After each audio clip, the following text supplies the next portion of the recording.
Bonjour à tous et merci de suivre ce 6h30. Le Conseil national des ambassadeurs de la paix a fait des dons aux enfants du village SOS d'Abobo, des dons constitués de vivres et de non-vivres. D'autres actions de cette structure en faveur des enfants du village SOS d'Abobo sont en vue. C'est ce que nous disent Issa Yeo et Franck Quadio. Du riz, des pâtes alimentaires, des vêtements pour enfants et adultes. C'est le don du Conseil national des jeunes ambassadeurs de paix au village SOS d'enfants d'Abobo.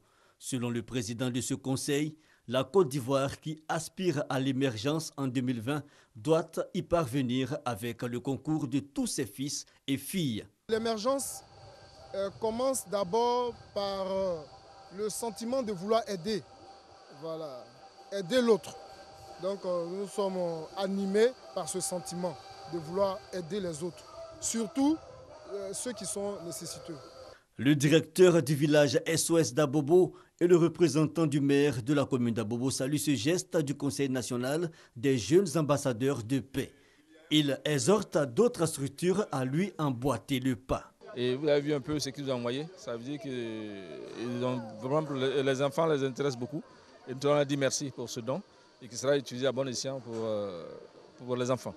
Et je lance également un appel pour demander à d'autres personnes de suivre les traces du conseil, de venir visiter le village et de faire également des dons pour permettre aux enfants de pouvoir vivre de façon aisée. Et cet acte de solidarité à l'égard de ces enfants, surtout du village SOS, nous a motivés à être là. Nous profitons de l'occasion pour remercier les donateurs pour l'acte qu'ils posent en ce jour, parce que poser un acte de charité, surtout en ce début d'année, c'est vraiment louable et nous les félicitons.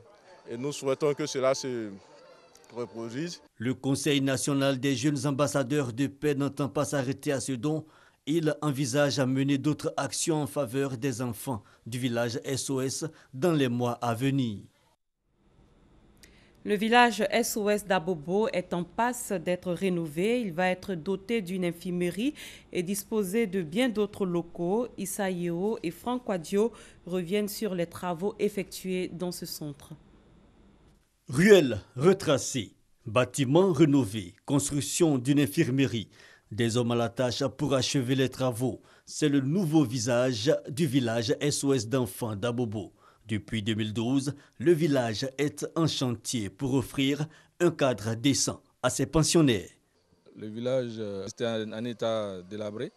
Nous étions obligés d'organiser un gala pour mobiliser les ressources pour pouvoir entreprendre les travaux. Créé en 1969, le village SOS d'Abobo vit de dons et de nombreuses aides de bonne volonté. Des actions qui ont permis de prendre en charge jusqu'à ce jour plus de 200 enfants.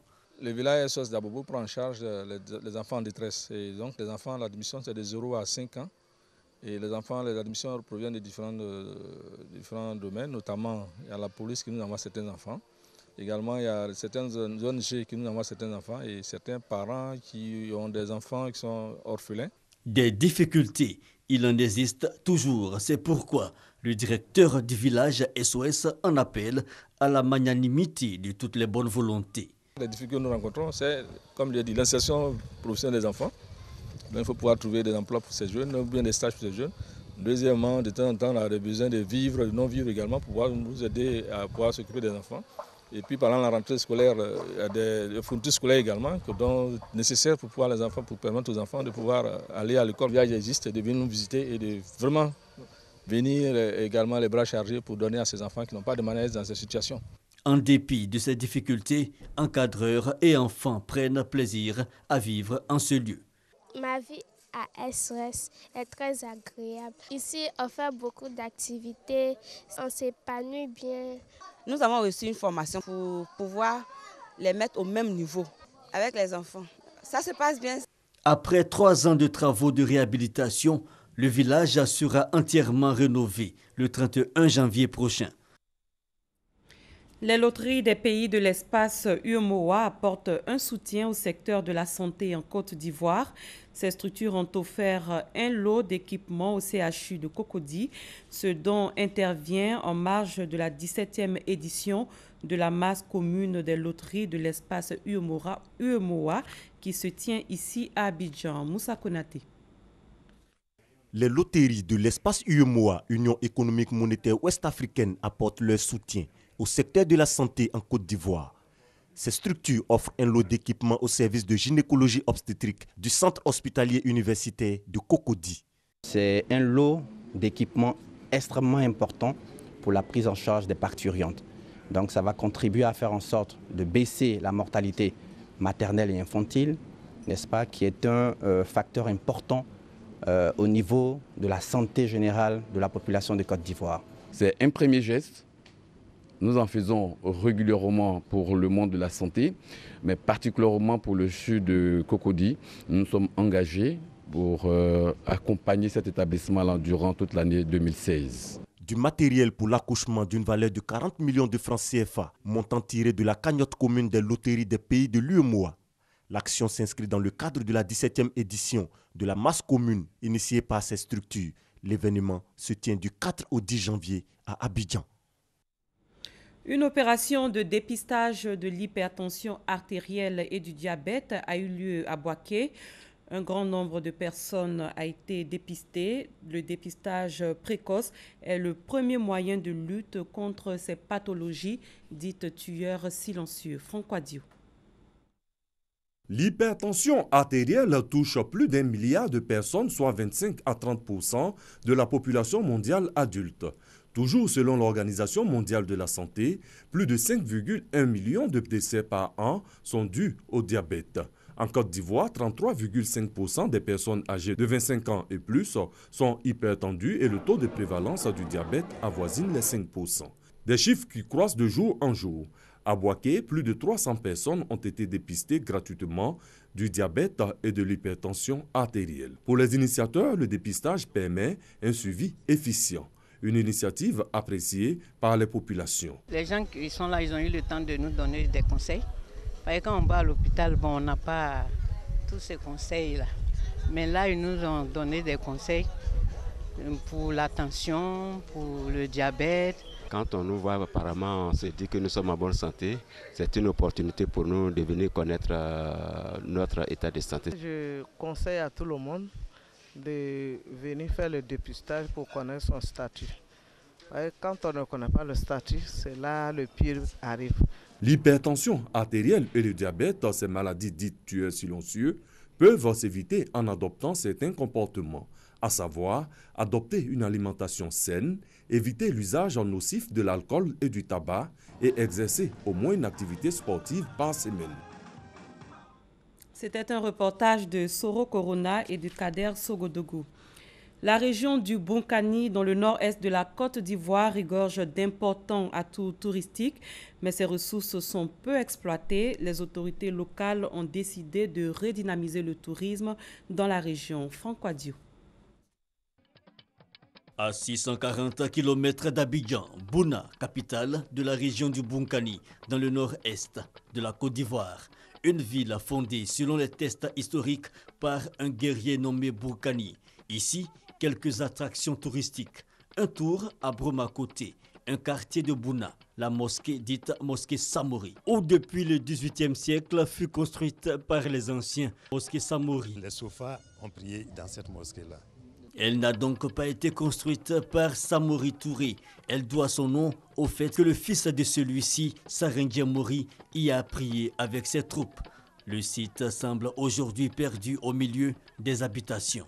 Le l'imam a interdit à ce que les gens construisent jusqu'autour de la mosquée. Parce qu'à chaque fois, quand nous avons des cérémonies grandioses, les gens viennent les visiter. Pour s'imprégner de la réalité de l'art lobby, peuple tutélaire de Bonkani, un tour à point. À une quinzaine de kilomètres sur la piste. Voici le Soukala, habitat traditionnel. L'entrée est singulière. On y accède par le toit, à l'aide de ces échelles faites en bois. Et cela n'est pas innocent. Vous savez, nos grands-parents, ils avaient construit ces maisons d'habitation compte tenu de des différentes guerres successives qui se passaient. Pour éviter une éventuelle attaque, ils ont construit des Soukala. Vous voyez, il y a plusieurs échelles et plusieurs portes d'entrée. Et la nuit, nos parents se couchent au-dessus du Soukala et pour surveiller le village. Les soukala, il n'en reste plus beaucoup dans la région, selon ce guide touristique. La tendance à disparaître, compte tenu de la modernisation.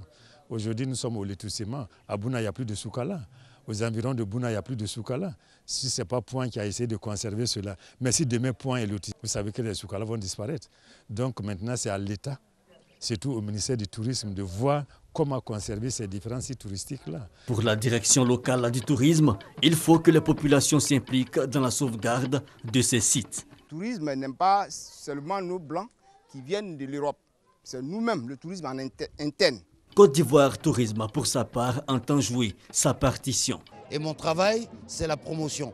La promotion à la fois de la culture, mais des cultures qui existent, pour en faire une somme de valeurs sur lesquelles on peut travailler. Et ça, nous avons de la matière pour pouvoir travailler. De la substance pour travailler. Illustration, le parc de la Comoé.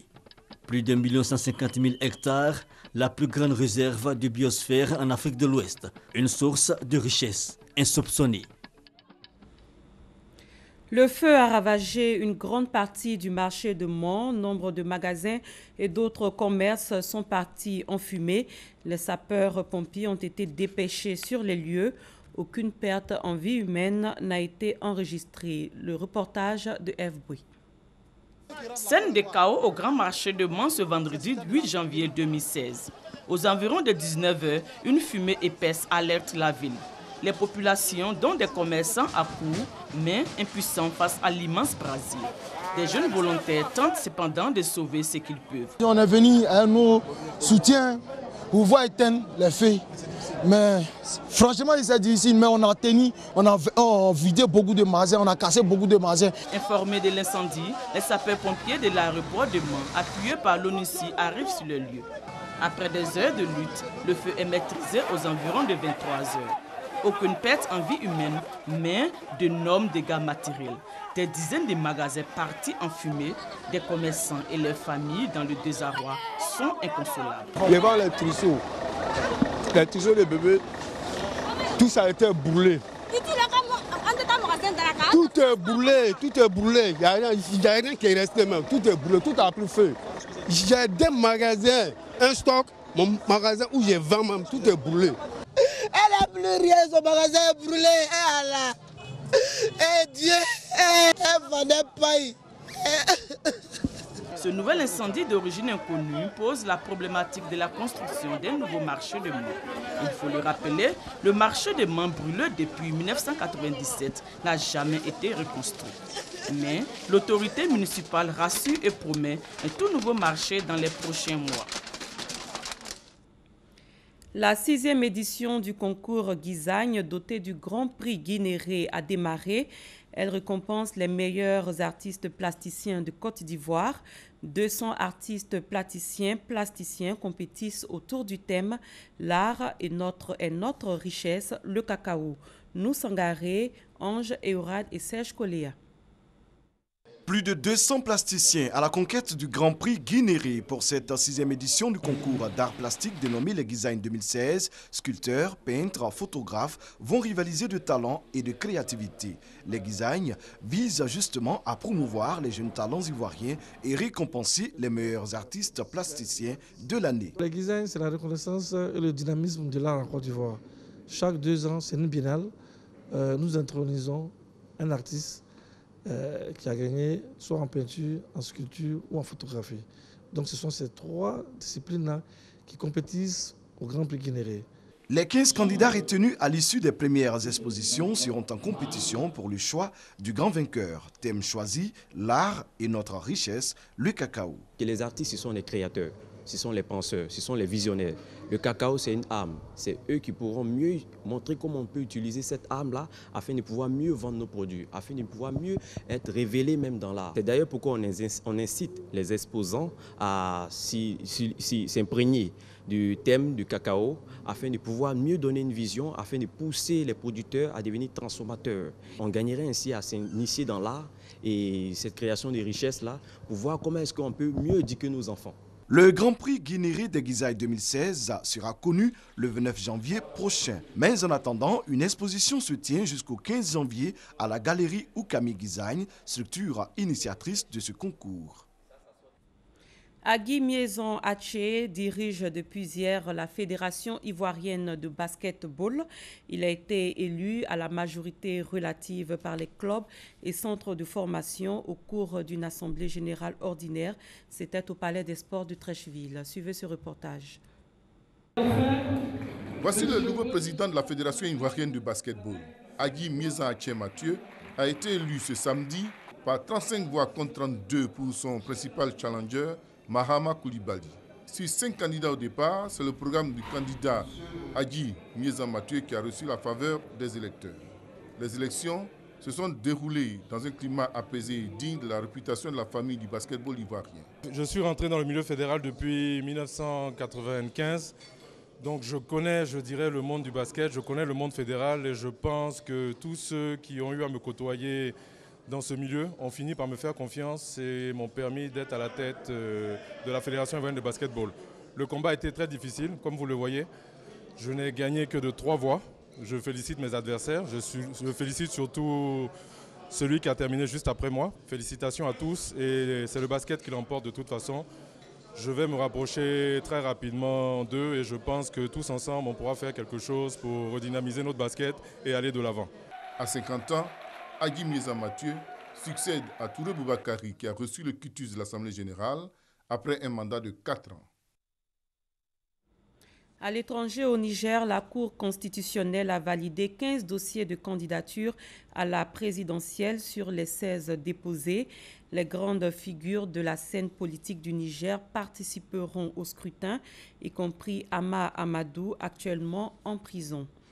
Entre 15 000 et 20 000 personnes ont pris d'assaut hier le centre de Varsovie en Pologne.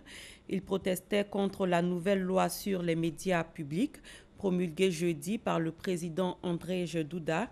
Ce texte très controversé soumet de fait la télévision et la radio publique au contrôle du gouvernement conservateur. C'est la fin de ce 6h30. Merci de l'avoir suivi. Très bon dimanche à tous et à toutes.